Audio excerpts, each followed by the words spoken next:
Hello, mga kamaster, maraming salamat po sa lahat ng tumatangkilik ng Number 1 Supreme Warrior. Paki-follow and subscribe mga master para sa mga susunod pang mga kabanata. Number 1 Supreme Warrior. Kabanata 271. Tama. May point ka. Fiona frantically pinanatili ang kanyang pera. Malayo at isinara ang kahon bago sabihin, sa wakas ay gumawa ka ng isang bagay na kapaki-pakinabang. Gumamit ka lang ng isang araw o dalawa upang makuha ang pera na nawala sa akin, tila ikaw. Hindi gaanong walang silbi pagkatapos ng lahat. Hindi lamang siya kapaki-pakinabang, sa palagay ko nagsisimula na akong magustuhan. Ang brat na ito. Nag-choke si Andrew at humigit kumulang 2 beses bago gumawa ng iilan. Squats. Pagkatapos ay sinabi niya ng may ngiti, tingnan mo, Fiona, maayos na ngayon at ako. Tulad ng isang normal na tao ngayon. Maaari na akong mag-jog sa binti na ito. Ito ay talagang mas mahusay. Ngayon, nagulat din si Fiona dahil inaangkin ni Faye na maaari niyang pagalingin ito sa A. Oras ng linggo at hindi niya inaasahan na talagang pagalingin ito. Ito ay isang himala. Gayunpaman, sa lalong madaling panahon naisip niya ang tungkol sa isang bagay habang ang kanyang ekspresyon ay lumabo. Siya. Sinabi, ano ang magiging masaya? Ang iyong mga binti ay normal sa una. Ilagay pa rin. Lahat ito ay salamat sa brat na ito na natapos ang iyong paa ng ganyan. At ngayon masaya ka talaga. Sapat na maaway na hindi siya magkaroon. Bayaran ng mga pagkalugi. Tama ka, ma. Ito ang aking kasalanan at dapat ko. Bisikahan ng mga pagkalugi. Sabihin mo sa akin, magkano ang kailangan mo. Fain basag A. Bitter tumawa at hindi personal na kinuha ang alinman sa mga pahayag na iyon. Iyon ay, dahil totoo na ang paa ni Andrew ay natapos na tulad nito dahil sa kanya. Kung siya, hindi ginawa ang gawa kasama si Selena sa kanilang kasal sa gabi, ang kanilang buong pamilya ay hindi na nagdusa sa loob ng 5 buong taon. Sa makatuwid, maayos ito sa loob. Dahilan para masisi siya ni Fiona. Kalimutan mo na, tumutok lamang sa pagkuha ng 20 milyon-milyong premyong pera na handa para sa kaarawan ng matandang master. Huwag mo ring isipin tungkol sa amin na kinikilala ka at kahit nahawakan ang aming Selena ng walang 20 milyong mga box, bulalas agad ni Fiona. Ang mas naisip niya, ang kakilakilabot na paghihirap mula sa likuran noon, mas nakakainis siya. Siya ay, simula sa pinaghihinalaan kung may utang siya sa brat na iyon sa kanyang nakaraang buhay na naging sanhi ng A. Reaksyon ng kadena para sa pagdurusa ng kanilang pamilya. Huwag kang mag-alala, huwag kang mag-alala. Hindi mas kaunti ang 1 sentimo. Tumango si Fain. Fain, lumipas ang 1 linggo ngunit ikaw lamang. Nagtrabaho ng higit sa 20 araw. Maliban kung pumayag ang pamilyang Drake na ibigay sa iyo isang paunang bayad para sa iyong 20 milyong sahod na box, paano ka pa makakapag-fork out ng maraming pera? Ang saloobin ni Andrew kay Fain. Malinaw na nagbago ng malaki. Sa pinakadulo mula sa kanyang pagmamasid sa mga nagdaang araw, si Fain ay isang mahusay na asawa at isang kamangha-manghang ama. Bukod dito, hindi lamang si Fain ay may kasanayan sa labanan, ang kanyang mga kasanayang medikal ay walang kapares. Hindi niya inaasahan na si Fain ay makakapagpagaling sa kanyang binti kapag ang mga espesyalista ay hindi nagawa. Sobrang ganito, hindi man siya hinihiling na kumuha ng anuman gamot. Ang kailangan lang niya ay mamassage ng Fain tuwing umaga. Habang nakakakuha ng acupuncture na may ilang mga karayom na pilak at nakuha ang kanyang paa. Progresibong mas mahusay. Ito ay isang himala sa kanya. Huwag kang mag-alala, kukunin ko ang pera para sa aking biyenan. Tumawa si Fain at sinabing, medyo si Miss Tanya. Malapit sa akin at naniniwala ako kung sasabihin ko sa kanya ang tungkol dito, wala siyang problema. Nagbibigay sa akin ng 2 hanggang 3 buwan na advance na pagbabayad ng aking buwanang sahod. Panipi. Pinakawalan ni Andrew ang isang buntong hininga pagkatapos marinig ito. Maaari kang makapagpahinga ngayon. Kung ito, si Brett ay maaaring magtapon ng maraming pera, hindi siya iiwan ng aming anak na babae. Pagkatapos, nabanggit niyang Master Michael na handa siyang mag-fork out 50 milyong mga box at maaaring humawak ng isang kamangha-manghang kasal kahit na. Hindi ako talagang umaasa para sa brat na iyon upang ma-fork out ang maraming cash na ito. Fiona.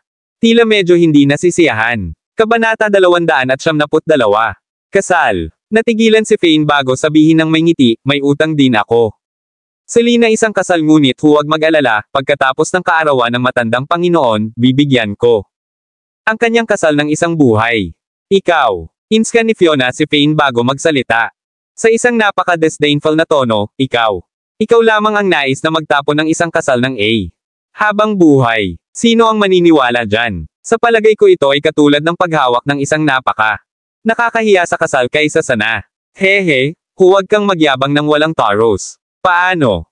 Maaari bang maging sapat ang gayong maliit na pera para sa isang kasal ng isang buhay? Ikaw ay sapat na kahanga-hanga kung maaari mo talagang bigyan ang Old Master ng isang regalo na gastos. Mahigit sa 10 milyon at ipagmalaki ang aming pamilya. Nag-choke si Andrew. Kahit na ang kasal pabalik noon ay gaganapin sa isang napakakakulangan na paraan, ito ay tapos na sa isang pagtitipon ng pagkain para sa pamilyang Taylor na napahiya.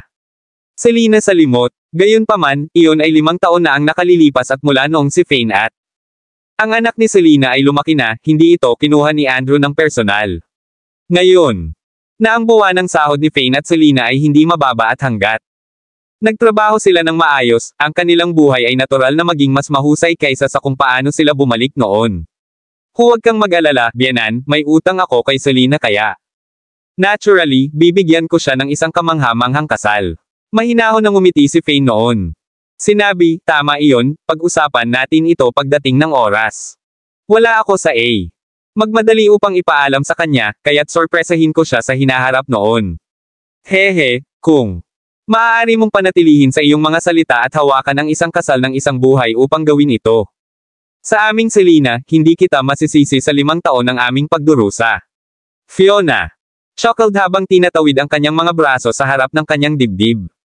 Halatang siya. Hindi pagbili ng sinabi ni Fane. Hindi man banggitin, ipinahayag pa ni Fane na gagawin niya. Maghanda ng isang regalo na nagkakahalaga ng higit sa 10 milyong mga box para sa matandang master. Ang red jalong tulad nito ay napakabihirang. Hindi sigurado kung anong uri ng regalo. Maghahanda si Fane pagkatapos. O tama, ano ang dapat nating gawin tungkol kay Zina? Ito ay ang kanyang pakikipagsabuatan sa mga tulisan ng motor upang makuha ang 3.8 milyon ng sa iyo. Kapag nagpunta ako, nakita ko siya kasama ang gang ng mga tulisan ng motor. Sinabi ni Fane pagkatapos ng ilang pag-iisip. Matapos marinig ito ni Fiona, galit na galit siya. Ang kanyang mga kamao at sinabing, mas gugustuhin ko na hindi mo ilabas si Zina. Dinala siya. Nagagalit sa akin. Mahal na mahal siya ng aming Ben at gayon pa man ay nakipagsabuatan siya sa mga magnanakaw sa motor upang mag-agaw ng pera na kabilang sa aming pamilya. Tunay na nakakainis. Makikipaghiwalay ako sa kanya ni Ben pagdating nila. Tumanggi akong maniwala na ang aking gwapong anak na lalaki ay hindi makakakuha ng kasintahan. Matapos marinig siya ni Fane, siya nag-crack ng isang mapait na ngiti at sinabing, napansin ako ni Zina, at ako. Takot na baka hindi siya magkaroon ng lakas ng loob na bumalik sa bahay ngayon. Ito. Pagdating ngayon, hindi pa ako napunta sa bahay ng pamilya Drake, dapat kong makuha. Pupunta ngayon. Matapos mag-usap si Fane, lumingon siya at umalis. Mabilis. Matapos umalis si Fane, sinabi ni Andrew kay Fiona, Honey, tingnan mo, ganap na ang aking paa. Nakabawi. Medyo nababaluktot din ito. Habang nagsalita si Andrew, umikot siya sa paligid ng A. Ilang beses at sinabing, pakiramdam ko ay hindi masyadong masama si Fane. Ang kanyang buwan ng sahod ay 20 milyon at nangangahulugan iyon, magkakaroon siya ng 200 milyon sa isang taon.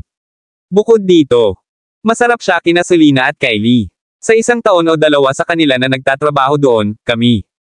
Magkakaroon ba ng sapat na pera at hindi sa banggitin, medyo may kasanayan siya sa medikal. Masyadong panipi. Kabanata 273. Ang ekspresyon ni Fiona ay naging mapait habang sinabi niya, ang batang Master Michael ay mayroon. Nabanggit na 50 milyon ay walang problema sa kanya at may hawak ng $1,000. Kasal para kay Selina. May totoong pera siya. Si Fane, sa kabilang banda, mahirap siya. At gusto pa niyang ipagmalaki. Hindi ka makapaniwala kahit anong sabihin niya. Panipi. Gayunpaman, ang kanyang sahod ay nangyayari na totoo. Ito ay personal na ipinangako ni Miss. Si Tanya mismo. Hindi yun pekeng, di ba? Tingnan ang aking binti, ito talaga. Nabawi ngayon, di ba? Pakiramdam ko ito ay isang himala. Kahit na ang mga espesyalista hindi makagawa ng isang bagay tungkol dito at gayon pa man ay pagalingin niya ito. Si Andrew ay pa rin nagsasalita para kay Fane. Hehe, bago niya natanggap ang kanyang sahod, ang pera na iyon Hindi pa rin siya. Bukod dito, nasanay na si Fane sa larangan ng digmaan at siya ay isang magnet para sa problema kaya wala siyang iba kundi isang walang pag-iisip na malupit. Hindi sigurado. Kapag tatawid siya ng isang tao na hindi na niya dapat muli at kailangan nating magdusa sa kanya.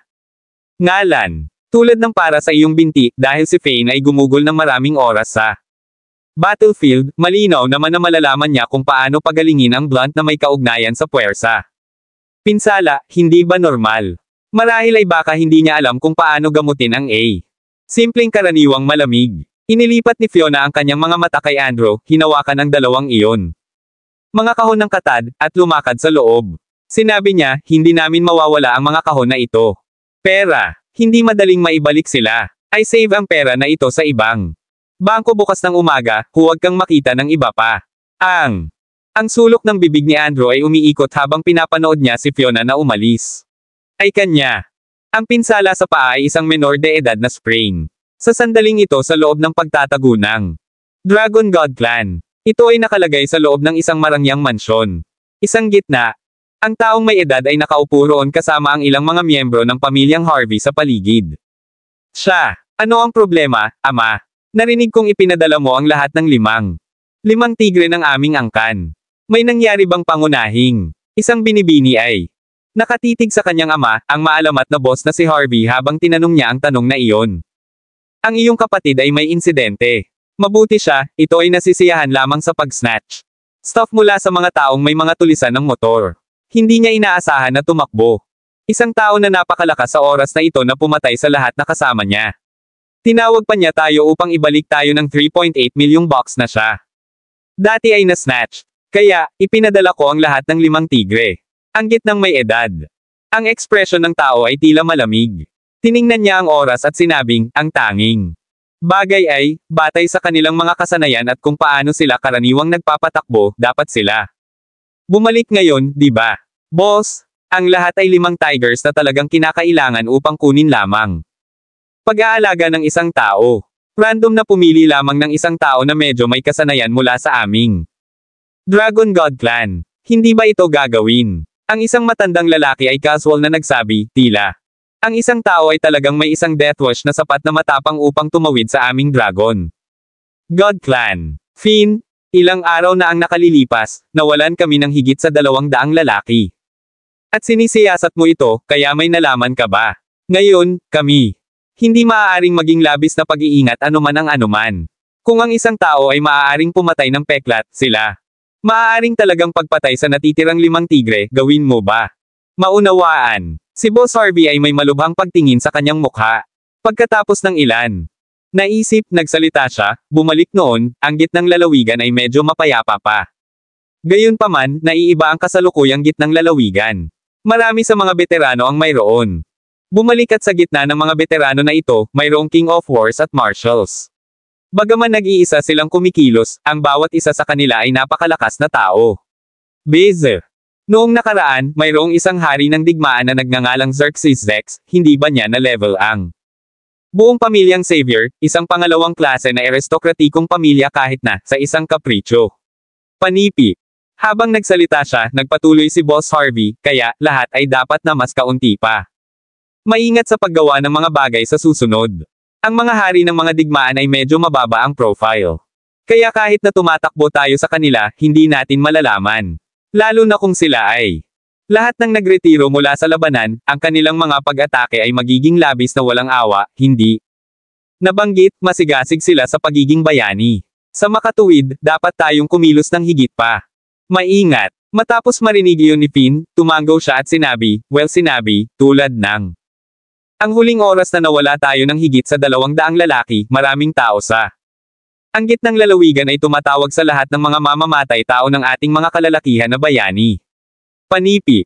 Huwag kang mag-alala, ama, ang brat na ng ahas na salakayin ng kapatid ay hindi kailanman magkaroon ng pagkakataon na mabuhay upang makita bukas. Lahat ng 5 tigre ay ipinadala. Paulit-ulit at hindi ito maaaring lumipad, di ba? Tumawa ang binibini at may kumpiyansa na nagsalita. Kabanata 274. Gayunpaman sa sandaling ito, isang magandang babae na nakasuot ng isang sexy split and Changsam habang nakasuot ng face mask ay dumating sa pangunahing pasukan ng ang mansyon. Hindi nagtagal, ang lalaki ay nakalagay sa pasukan na sumugod sa isang namamaga at binugbog na mukha. Boss, hindi maganda. Isang babae sa isang face mask. Sinabi niyang gusto kanyang makita. Sinabi ng lalaki pagkatapos ng pagmamadali habang bumababa. Ang ulo niya. Ano ang nangyari sa iyong mukha? Tanong ng isang matandang lalaki. Kaagad, nangyari ito na ang tirahan ng boss ng dragon. Ang clan ng Diyos at ilang mga matatanda, maaari bang narito upang humingi ng problema? Ang lalaki. Itinaas ang kanyang ulo at sinabing, ang katawan ng babaeng ito ay hindi kapani-paniwala at higit pa. Kaya, sexy din siya. Kaya, ang ilan sa aming mga gwardya ay nais na i-rip ang kanyang face mask. Tingnan mo, sa hindi inaasahan, gayunpaman, ang babaeng ito ay walang kabuluhan na makapangyarihan. Siya. Tinalo kami ng walang pagsisikap. Nabanggit pa niya kung hindi kanya nakita. Sa loob ng 3 minuto, sisirain niya ang aming clan ng Dragon God. Gaano katindi ang siya. Ang matandang lalaki na iyon ay sinampal ang talahan na yan matapos na minas. Siya noon. Tumayo kaagad na may isang hindi kapani-pani walang mapait na pagtingin sa kanyang mukha at sinabi. Nangyayari ito upang maging ang clan ng Dragon God at gayon pa man ipinagmamalaki niya. Sinisira ito. Sino sa palagay niya siya? Isang babaeng kumikilos ng mayabang. Ang ekspresyon ni Boss Harvey ay lumabo habang sinabi niya, hayaan siyang pumasok pagkatapos ay kami. Tok. Di nagtagal, si Lana, na nakasuot ng face mask dahil sa kanyang takot na maging kinikilala ng mga tao, dumating sa lobby ng mansyon. 100 hanggang 2. Daan-daang mga tao ang nakapaligid sa kanya ng isang seryosong pagtingin habang tinitigan nila siya. Dahil madaling talunin ng babaeng ito ang higit sa 10 tao sa labas. Kanina, magiging normal ba ang isang babaeng ganito?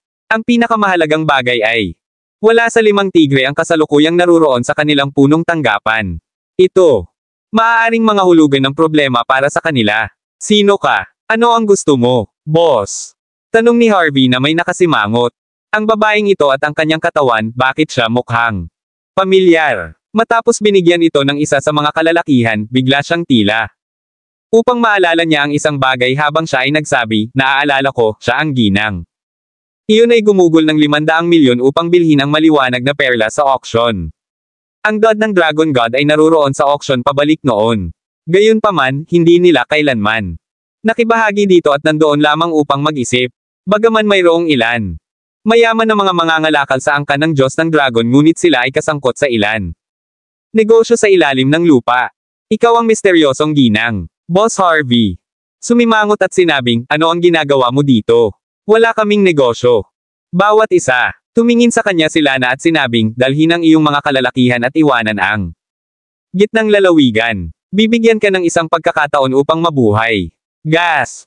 Bumagsak ang lahat. Matapos marinig iyon, hindi nila inaasahan na ang unang bagay na gagawin ng babaeng ito. Sabihin na maaaring maging isang bagay na sobrang mapagmataas sa pamamagitan ng pagsasabi sa kanila na umalis sa gitna. Lalawigan. Sino ka ba? Mayroon ka bang isang death wish para sa pagsasabi sa amin? Umalis sa gitnang lalawigan. Hindi ka masyadong masamang pagtingin, haha. Lady, ay. Naghahanap ka ng isang larwang lalaki, ano sa palagay mo ako? Ang isang balbas na lalaki ay mayroon. Matagal nang naakit sa katawan ni Lana dahil hindi niya mapigilan ang kanyang panunokso. Pinutok ni Lana ang kanyang mga mata pagkatapos ay biglang gumawa ng isang hakbang at sinuntok. Direkta sa dibdib ng lalaki. Thud! Agad na lumipad ang lalaki mula sa epekto habang nag-ubo ng dugo. Namatay siya agad. Tinitigan ni Lana ang lalaki.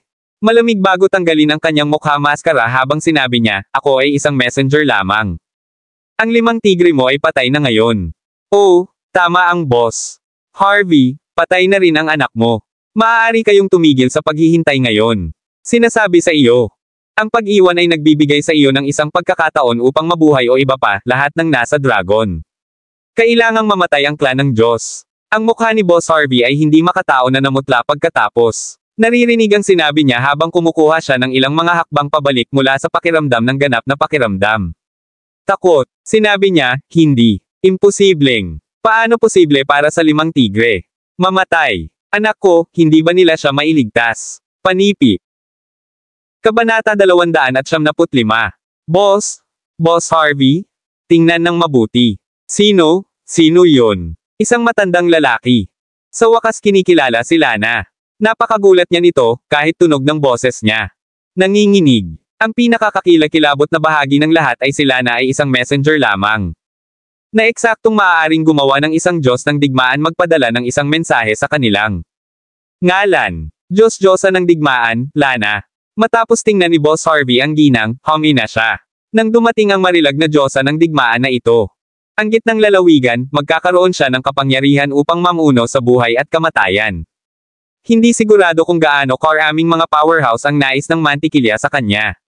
Gayunpaman, hindi niya inaasahan na ang Diyosa ng digmaan ay darating sa kanilang Dragon God Clan. Batay sa pangangatuwiran, ang pagdating ng Diyosa ng digmaan sa ang kanilang Dragon God Clan ay dapat na isang mabuting bagay. Gayunman, ironically, siya naging magdala ng kanilang mga bangungot. Hindi siya nag-atubiling. Pinakit dahil ito ay ang mga salita ng Diyosa ng digmaan. Bukod, ang Diyosa ng digmaan ay walang ganoong oras upang magawa lamang ang kanyang paraan. Pukawin siya. Bukod dito, kung ang kanilang 5 tigre ay talagang patay, gagawin nila.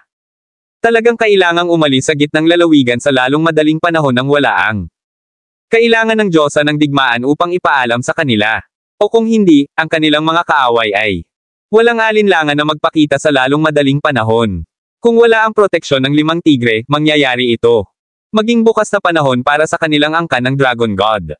Ito talaga ang Diyosa ng digmaan. Oo, ang Diyosa ng digmaan ay gumawa ng personal dito at mayroon. Umalis kami sa lalong madaling panahon. Mabuting Panginoon, na eksaktong ginawa ng batang Panginoon. Cruz. Dahil ang 5 tigre ay pinatay lahat. Sa kabutihang palad, ang taong iyon ay maaway na upang mabuhay tayo. Lahat ay ganap na natatakot habang sila. Lahat ay pinag-uusapan ito. Kakaiba dahil ang taong iyon ay labis na nakakatakot. Bakit handang hayaan tayong mabuhay ng taong iyon? Ang mga tulisan ng motor, anak ko. At kahit na ang 5 tigre ay pinatay lahat, lohikal na ang taong iyon ay walang dahilan upang pabayaan tayo. Bagaman ito ay isang mahirap na katotohanan na tanggapin para sa kapakanan ng si Harvey family, Boss Harvey ay walang pagpipilian kundi aminin ang pagkatalo. Alam niya na ang kanyang anak na lalaki ay tumawid sa isang tao na walang kabuluhan na makapangyarihan sa oras na ito. Siya. Nais kong sabihin sa iyo na dahil bago ang pagkamatay ng iyong anak, tumayo siya ng matangkad. Tulad ng isang tao at hindi humingi ng awa. Sa makatuwid, nagpa siyang bitawan ang natitirang mga miyembro ng clan ng Dragon God. Umalis na ngayon, mas maaga mas mabuti o iba pa, pagkatapos alam ng mga tao mula sa ibang mga angkan na ang 5 tigre ay patay, kayong mga lalaki ay walang paraan upang makatakas sa anumang bagay. Mabilis na sila na. Ilagay ang kanyang maskara sa mukha pagkatapos ay lumakad palabas doon. Ang mga taong nakapaligid. Nauna niyang binuksan ang isang landas para umalis siya. Bilisan mo. Ay pakang iyong mga bagay at iwanan ang gitnang lalawigan sa lalong madaling panahon. Mula sa araw na ito, ang clan ng Dragon God ay hindi umiiral sa gitnang lalawigan. Kahit sino. Ang hindi pagpayag na umalis, ang Dragon God Clan ay na-disband. Kayong mga lalaki. Maaaring pumunta kahit saan ka mangyaring. Sino mang nais na sumama sa akin, kayong mga lalaki. Maaaring umalis sa akin. Nag-iwan si Boss Harvey ng isang mapagpasyang order. Ang mga sulok ng kanyang. Ang mga mata ay naging pula sa sandaling ito. Gayunpaman, bilang isang tao, kahit na ito masakit na masakit, pinigilan niya ang kanyang luha. Tatay, kapatid, siya. Ang kanyang lamang. Ang anak na babae ay natunaw na sa isang luha ng luha habang siya ay humikbi. Bumantong hininga. Wala kaming pagpipilian. Tunay, hindi namin kayang tumawid sa kanya. Hindi namin kayang bayaran. Sa lahat, ang pagpapalam sa amin na mabuhay at makatakas habang sinasadya na dalhin tayo ang mensahe ay sapat na maawin. Bumantong hininga si Boss Harvey at naramdaman niya sa instant na iyon. Marami na siyang may edad. Malakas ang young master, namatay siya tulad ng isang tao. Ang mga buhay ay naisave sa kanya. Ang isang matanda sa kabilang banda ay naghagulgol, ang tanging si Ting ay, na eksaktong maaaring gumawa ng isang Diyosa ng digmaan ay ang kanyang messenger. Ito ay tunay na nakakatakot. Hindi ko inaasahan na magkakaroon ng aming gitnang lalawigan. Tunay na nakasisindak na mga nakatagong puwersa. Panipi. Kabanata 296. Mabuting Panginoon, nangyari ang mga pangunahing bagay. Iniwan ng clan ng God ng Dragon ang gitnang lalawigan. Unti-unting ang insidente sa lipi ng Dragon God na nakalantad sa 4 sa hapon. Ang mga bangkay ng 5 tigre ng ang Dragon God Clan at ang anak ni Boss Harvey ay hindi nagtagal ay natagpuan. Ito. Natakot ang ilan sa mga powerhouse sa gitnang lalawigan. Iyon ay dahil alam ng lahat na ang kabuoang bilang ng mga miyembro sa Diyos ng Dragon. Si Clan ay higit sa ilang libong mga tao. Gayunpaman, tila kahit ang powerhouse tulad nito ay maaaring bumagsak. Siyempre, maraming tao na masaya dahil ang The Dragon God Clan ay ginamit upang gumawa. Ang mga nakakasamang kilos ng krimen ay mayabang at ang kanilang mga gawa ay matagal nang nagagalit. Lahat. Bilang isang halimbawa, noong nagsimula sila ng isang kumpanya, may ugnay ito sa pating ng pautang. Ito ay nasira ang hindi mabilang na mga pamilya at nawasak. Hindi mabilang na mga tahanan para sa mga tao. Ito ay tunay na nalulumbay. Ngayon na nawala ang lansangan ng Diyos na Dragon, natural na masaya ang lahat. Ang natitira. Ang mga clans, sa kabilang banda, lahat sila ay nasa gilid. Bukod sa pagiging ganap. Nabigla ito, natakot din sila ng naturang balita. Siyempre, bukod mula sa madilim na puwersa, mayroon ding mga pangunahing pamilya na nagpapatakbo. Legal. Lahat sila ay naramdaman ang pag-igting. Lahat sila ay nag-iisip kung sino eksakto ay sapat na malakas sa pagpatay sa 5 tigre ng Diyos ng Dragon. Clan. Hoy, sino sa palagay mo ay sapat na malakas upang ganap na mawala? Ang Dragon God Clan. Bukod dito, batay sa isang nakasaksi, ang umaatake. Mabilis ang bilis na maaaring gawin lamang ng isa o 2 tao. Iyon ay walang away ng grupo. Si Miss Tanya ay malapit ng mamili at mula pa. Dumating na lang si Fane, dinala niya siya. Tuwing lalabas siya. Noong nakaraan, para sa kanyang kaligtasan, mas gusto niyang magdala ng ilang mga bodyguard. Gayunpaman, dahil ang mga kakayahan ni Fane ay napakalakas, naramdaman niya iyon. Ang pagdadala lamang sa kanya ay magiging sapat. Paano ko malalaman? Yun. Ang mga tao sa lipi ng Diyos ng Dragon ay hindi ang mabait na mga tao at ginawa nila ang isang pulutong ng mga kaaway, kaya ang pagganti ng isang tao ay maayos sa loob ng mga lupain ng inaasahan. Pinutok ni Fane ang isang mahinahon na ngiti, kumuha ng sigarilyo, at nagsimula. Dahan-dahan ang paninigarilyo. Tinitigan ni Miss Tanya si Fane bago mausisa na nagtanong, iyon ay kakaiba. Hindi na mababa ang iyong sahod at walang dahilan upang makatipid ka. Napakaliit, di ba? Bakit ka pa rin naninigarilyo ng puting sand? Sigarilyo. Dapat kang manigarilyo ng mga sigarilyo sa Oriental kahit na. Pagkatapos ni Fane. Narinig iyon, pinutok niya ang isang mapait na chuckle nang mawala siya sa isang memorya.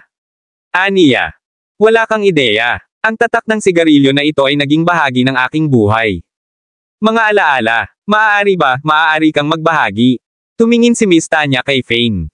Ito ay ang kanyang unang pagkakataon na makita si Fane sa tulad ng isang mapanglo na kalagayan. Tila iyon. Ang mga puting sigarilyo na ito ay may backstory. Si Fane ay kumuha ng malalim na puff. Bago sabihin, noong una akong nagtakda ng paa sa larangan ng digmaan noon, ako talaga takot. Bumalik noon, ako ay isang hindi naninigarilyo. Pagkuha ng sigarilyo sa ang battlefield ay isang hamon sa sarili nitong mayroon akong isang kasama na talagang mahilig sa paninigarilyo at marami rin siyang pinatay na mga kaaway. Siya ay naging bayani. At nasave din ang aking buhay. Habang siya ay nagsalita, si Fane ay naghagulgol, sa kasamaang palad, sa isang okasyon, siya, nanatili sa likuran sa larangan ng digmaan. Dahil gusto niyang hanapin ang kanyang paboritong mga sigarilyo na puting sand. Bilang resulta, na-cradle ako sa kanya sa isang puddle ng dugo at hinimas niya ang mga sigarilyo. Ang aking mga kamay at sinabi sa akin ng may ngiti. Inaasahan niyang tatapusin ko ang paninigarilyo. Ang buong pack ng mga sigarilyo o iba pa, ang kanyang paghahanap ay para sa wala. Panipi. Ang mga mata ni Fane ay unti-unting naging pula habang siya ay nagsalita. Sinabi niya, mas matanda siya kaysa sa amin at naisave ang hindi mabilang na buhay ng sundalo. Dahil sa kanyang edad at mula pa sa kanyang huli. Pangalan bilang mga kapatid, tinawag nating lahat si Bro. Malakas si Bro at tumawag kami. Siya ang Diyos ng Blades mula noong ang kanyang specialty ay ang saber. Maaari siyang pumatay. Ang sino mang may isang solong slash at hindi mabilang ay namatay sa ilalim ng kanyang talam. Hindi ba ito inaasahan, lahat para sa isang pack ng mga sigarilyo? Tulad ng pagtingin ni Miss Tanya. Ang mga mata ni Fane na unti-unting nagiging pula, maraming mga saloobin ang sumakay sa kanya. Isipan. Naramdaman niya ang sakit na nadama ng sakit sa sandaling iyon. Iyon ang dahilan kung bakit si Fane Tumanggi na baguhin ang kanyang tatak ng sigarilyo dahil lumaki siya kaya nasanay na. Marahil kapag pinausukan niya ang mga sigarilyo na ito, maramdaman niya si bro sa tabi niya. Kabanata 277. Ang imahe ng kanyang tagapagligtas na nakahiga sa kanyang mga bisig na ipinakita sa isip ni Miss Tanya. Habang nasa tingin siya, hindi niya napagtanto ang ilang Audi sa harap ng. Biglang tumigil siya. Nagulat si Miss Tanya, frantically siya. Humakbang sa preno. Gayunpaman, natatapos pa rin niya ang isa sa mga Audis. Miss Tanya, talagang ginulo ka ba sa pakikinig sa aking kwento? Fane. Chuckled mapait habang tinitingnan niya ang nakagulat na si Miss Tanya sa tabi niya. Ito ay ang iyong kasalanan sa pagiging emosyonal sa iyong kwento. Nagulo ako ng ako. Naisip ang tungkol sa iyong kasama sa bro. Inilunsad ni Miss Tanya ang kanyang mga mata kay Fane. Bago lumabas ng fumang ng kotse. Tumingin si Fane sa plato ng kotse. Sa harap nila, nabasa nito ang B77777.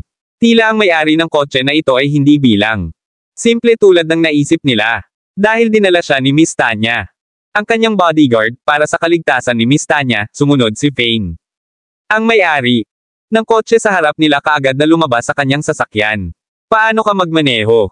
Babae. God asterisk meet, babae ito, hindi mo ba mapapanood ang kalsada? Matapos ang taong iyon ay lumabas ng kotse, sinimulan niya ang pagsigaw sa kanila. Maraming tao ang lumabas. Ang Audi sa harap niya. Mayroong kumulang higit sa 10 tao.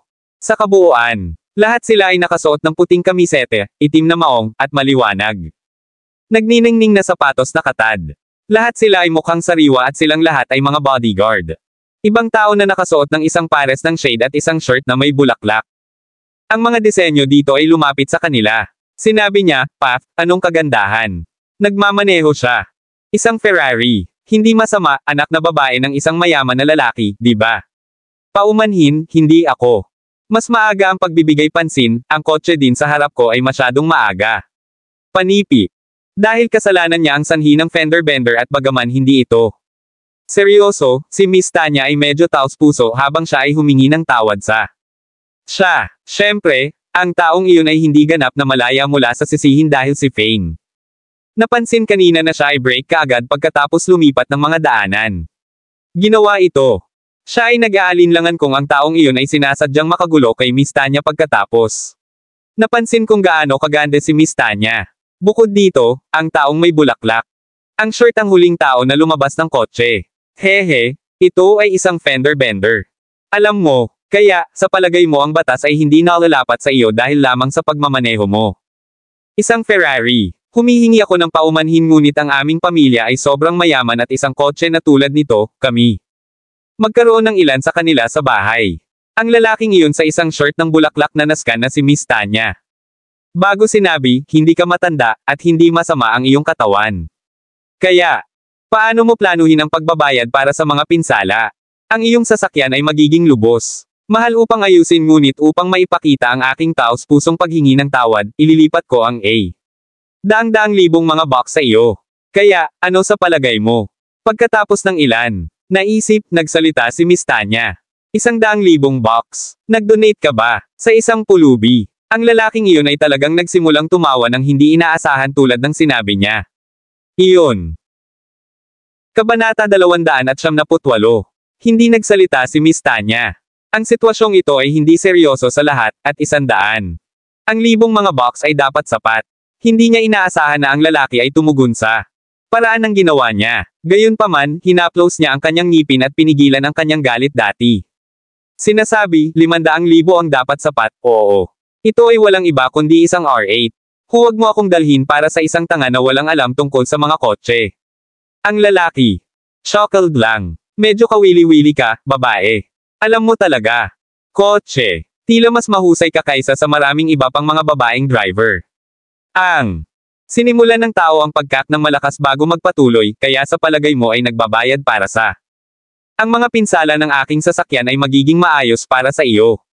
Natapos mo na ang aking sasakyan at nagulat ako. Kailangan mong magbayad para sa pinsala sa kaisipan na aking sinuportahan, hindi ba? Alam. Oh, tama iyon, ang mga bayarin sa kawalan ng kakayahan din. Ang oras ko ay hindi ka pani-pani walang mahalaga, nagkakahalaga ng milyon-milyon. Nagsimula ang mga bodyguard na iyon. Tumatawa pagkatapos marinig iyon. Kaya, batang babae, sa palagay mo ay sapat na ang 500,000. Ang lalaki ay gumawa ng isang hakbang na mas malapit habang tumatawa ng malubha. 1,000,000, wala. Higit pa rito. Bigyan mo ako ng numero ng iyong account at ililipat ko ito sa iyo. Panipi. Kahit na may galit, si Miss Tanya ay walang balak na makipagtalo. Ang mga taong ito, siya ay seryosong pinaghihinalaan kung ang mga taong ito ay profesional. Con artist, 1,000,000. Hindi niya inaasahan na tatawa muli ang lalaki. Paano iyon sapat? Nagloko siya. Hindi kayo aalis hanggang sa iyo. Bigyan mo ako ng 10,000,000,000. Kinakabahan si Miss Tanya nang marinig niya iyon. Ito ay hindi isang con, ito ay isang walang kamali-mali na scam, 10,000,000,000. Nag-scam ka ng mga tao. Hindi ka ba? Hindi na manood si Fane. Tila ang tao ay pambubuli. Si Miss Tanya kasama ang mas maraming bilang ng mga kalalakihan na kasama niya. Ito ay nakuha sa halip hindi makatuwiran. Ano ang pinagsasabi mo? Paghuhusga mula sa iyong mukhang, medyo gwapo ka. Hindi ka mangyayari sa kasintahan ng ginang na ito. Ngayon, ikaw ba? Bakit hindi ka magbabayad ng 10,000,000,000 para sa kanya? Tumawa ang lalaki. Siya. Nagkaroon ng isang smug na pagtingin sa kanyang mukha at tila hindi sineseryoso si Fane. Nakaramdam si Miss Tanya nang maririnig niya iyon. Hindi siya ang aking kasintahan, siya. Ipinaliwanag ni frantically, siya lamang ang aking bodyguard. Oh, nangangahulugan ito na hindi. May boyfriend pa ba, di ba? Bueno, hindi ba iyon? Sneakered niya. Dahil wala kang kasintahan, bakit hindi mo ako date? Ang lalaki. Ngumisi habang patuloy siyang nakikipag-usap kay Miss Tanya. Alam mo ba kung sino siya? Nag-spout ka pa rin ng walang kaparerekon tungkol sa nais na maging kanyang kasintahan. Fane. Chuckled habang pinapaalala niya ito. Ang lalaki ay masyadong walang gana upang malaman kung sino ang makaligtaan. Si Tanya talaga. Siyempre, magiging normal para sa lalaki na hindi alam ang tungkol kay Miss Tanya dahil ang mga plate na mula sa mga kotse na ito ay nagpakita sa kanila ay mula sa labas ng estado at hindi lokal mula sa gitnang lalawigan. Ito ay hindi sigurado kung sila ay dumating upang bisitahin ang kanilang mga kamag-anak o para sa isang bakasyon. Hindi ako pag-aalaga kung sino siya. Wala itong kinalaman sa isang trashy bodyguard na katulad mo, di ba? Bukod, lumabas lamang siya ng isang solong bodyguard. Parang sa akin iyon.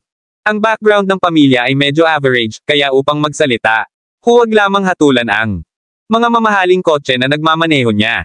Ang mga average na pamilya ay magmaneho lamang sa mga sports na ito. Mga kotse upang ipakita. Kukumpara sa iyong sarili upang makita kung sino ang casual na maglakbay kasama. 10 hanggang 20 bodyguard, okay. Ang paglabas tulad nito ay nagpapakita ng isang totoo. Ang imahe ng mayayaman. Ang lalaki na nakasuot ng isang bulaklak na shirt ay lumaki ng higit pa. Natutuwa habang nakikipag-usap siya kay Miss Tanya, Lady, hindi mo kayang bayaran ang 10,000,000 sweldo, di ba? Kung hindi mo magagawa, maaari nating pag-usapan ang tungkol sa pagbabayad sa A. Iba't ibang pamamaraan. Kinuha ni Miss Tanya ang kanyang ngipin habang kumukulo siya. Galit, patawad, ngunit makakaya ko ng 10,000,000,000. Gayunpaman, hindi ako mag-extrang isang solong penny sa mga gusto mo. Panipi. Kabanata 299. Matapos ang kanyang pagsabog ng galit, agad na lumingon si Miss Tanya upang makapasok. Ang sasakyan niya. Hayaan mo, Fane, tumawag siya, huwag mag-abala sa mga basurahan na ito. Bag. Isang bangkos ng mga scumbag sila. Mas gusto nila ang higit pa pagkatapos namin. Nagpakita sa kanila ng paggalang. Si Miss Tanya ay palaging nagawa ang mga bagay sa isang mapagmataas na paraan. Dahil siya ang may kasalanan, humingi siya ng tawad sa taong iyon. At inilaan upang mabayaran ang mga pagkalugi. Hindi niya inaasahan na ang taong iyon ay ganoon. Hindi makatuwiran. Siya ay labis na naiinis na siya ay halos nag-ungol ng dugo. Hehe. Nais mong umalis. Hindi ka maaaring pakawalan iyon ngayon, di ba? Ang lalaki. Chuckled at agad na kumalas ang kanyang kamay. Nilagdaan nito ang lahat ng kanyang mga underlings upang magmadali at agad na napapalibutan sina Fane at Miss Tanya. Ano ba talaga ang gusto mo? Pangarap mo kung ako ay naging ang kasintahan mo, naiintindihan mo ba? Daydream. Hindi ito mangyayari dito. Buhay. Nagfumang si Miss Tanya. Hindi pa siya minsan ay binubuli kahit na noong bata pa siya. Ang lalaki ay malambot na chuckled. Gawing simple ito, hayaan mo akong halikan minsan. Dapat ay maayos iyon, di ba? Dahil wala ka.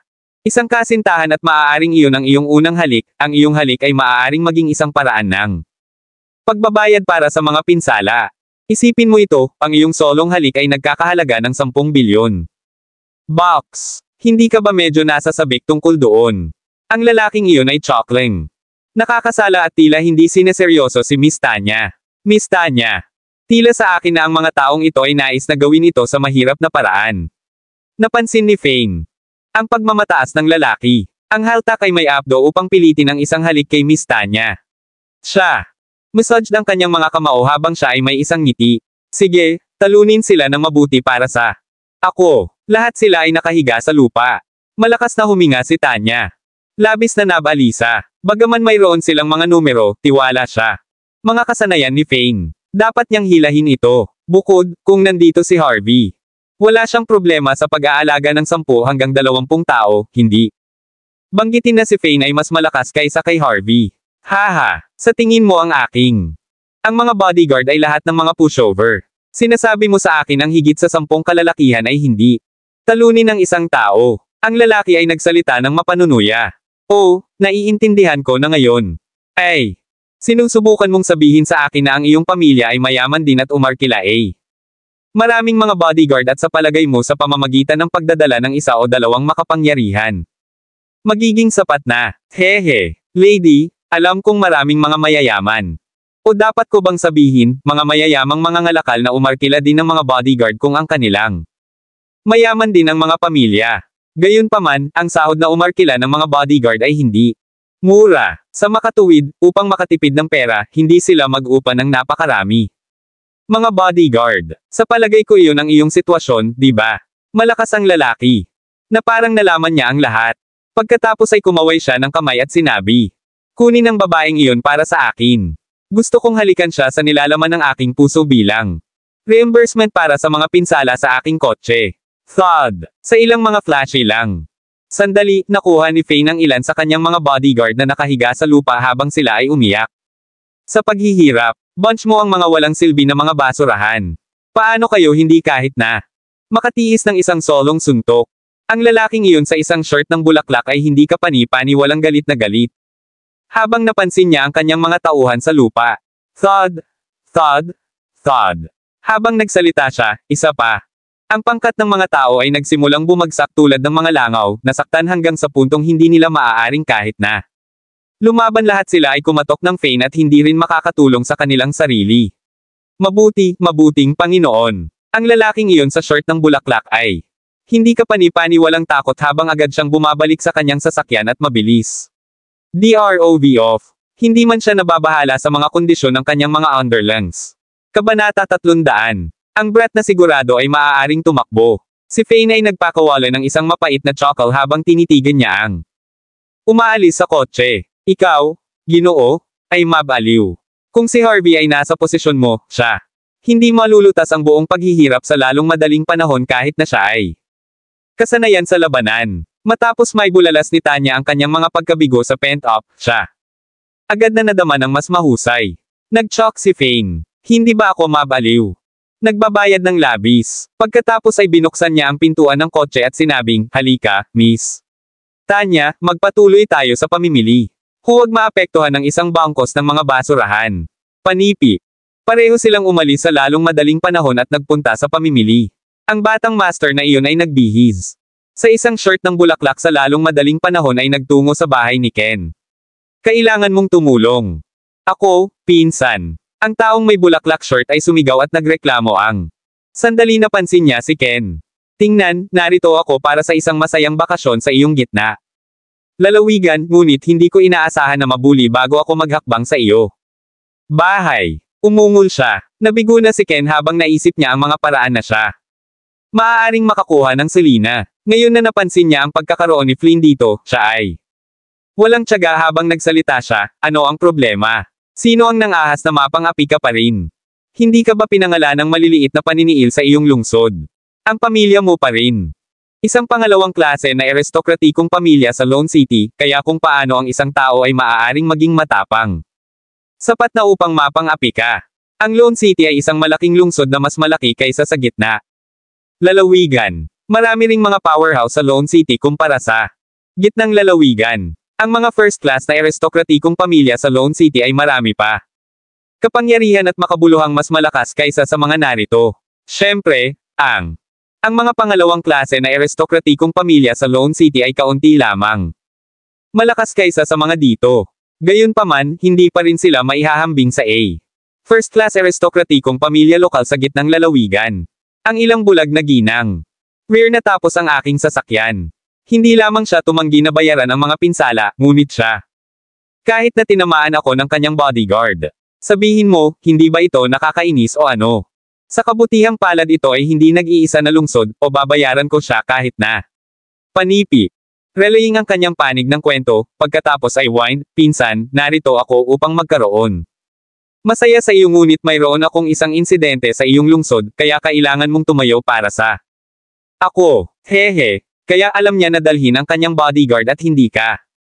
Hindi, di ba? Naalala kong nasisiyahan ka sa paglabas kasama ang iyong bodyguard. Di ba? Bakit hindi ka lumabas kasama mo ngayon? Nakaramdam si Ken ng pagtataka habang siya. Nakasimangot. Ginawa ko, nagdala ng higit sa 10 kahit na. Sino ang nakakaalam ng mga walang silbi na basurahan? Ang mga bag na dinala ko ay hindi maaaring talunin ang isang tao. Tila ang kanyang bodyguard. Dapat maging mas malakas sa mga bodyguard. Pagkatapos ni Young. Natapos si Master Flynn, tiningnan niya ang pintuan sa harap at sinabing, tingnan mo. Ang mga bodyguards ng minahan ay hindi pa nakarating dito. Hindi nila ito. Tumayo muli pagkatapos ng isang suntok. Tunay na nakakahiya. Ang batang Master Flynn ay clueless sa kung gaano kalala ang mga pinsala para sa kanyang mga bodyguard. Lahat sila. Kasalukuyang na ospital at aabutin sila ng 1 buwan o 2 upang mabawi. Hindi siya magiging hindi makatwiran, di ba? Natapos kanya at nagawa. Upang makaya ang isang bodyguard, kaya hindi malamang na hindi niya kayang magbayad. Bumalik ka, di ba? Gayon din, ang iyong sasakyan ay hindi masyadong mahal ngayon, di ba? Si Ken ay walang tanga at alam niya kung anong uri ng isang tao ang kanyang pinsan. Aniya. Magsalita ngayon, ano ang eksaktong nangyari? Hindi ka magiging drooling doon. Ang hitsura ng tao ay naging sanhi ng kasalukuyang sitwasyon na naroroon mo ngayon, di ba? Panipi. Batang Master Flynn chuckled bashfully at sinabi, pinsan, hayaan mo akong sabihin sa iyo. Kung gaano kamangha-mangha ang hitsura ng babaeng ito. Bukod dito, mayroong kagandahan na ito. Ang kanyang katawan at hindi siya mukhang matanda. Tulad ng para sa kanyang katawan, bagaman, oh boy. Anong katawan? Ang isang simpleng twitch mula sa kanya ay labis na kaakit-akit at kaibig-ibig. Habang siya ay nagsalita, ang batang Master Flynn ay halos naubusan ng drool sa spill habang nagpapatuloy siya, ang totoo ay nakikipag-ugnay lang ako sa kanya at sinabi. Siya upang maging kasintahan ko, ngunit hindi lamang niya blatantly tinanggihan ako, ngunit siya. Kahit na sinabi sa akin na ako ay daydreaming. Kaya, Maraming salamat mga kamaster sa walang sawang pagsusubaybay, isang like, share, and subscribe naman dyan mga kamaster. Abangan ang susunod pang mga kabanata.